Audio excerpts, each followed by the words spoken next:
Внимание! Говорит Москва.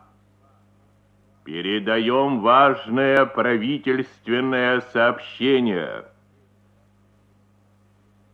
Граждане и гражданки Советского Союза,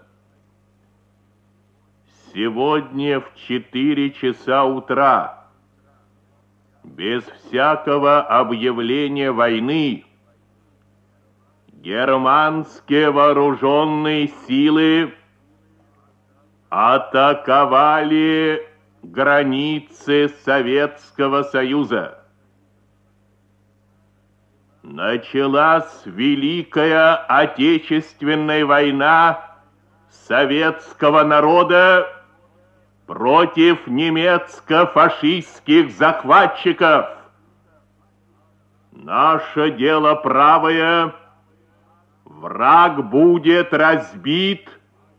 Победа будет за нами!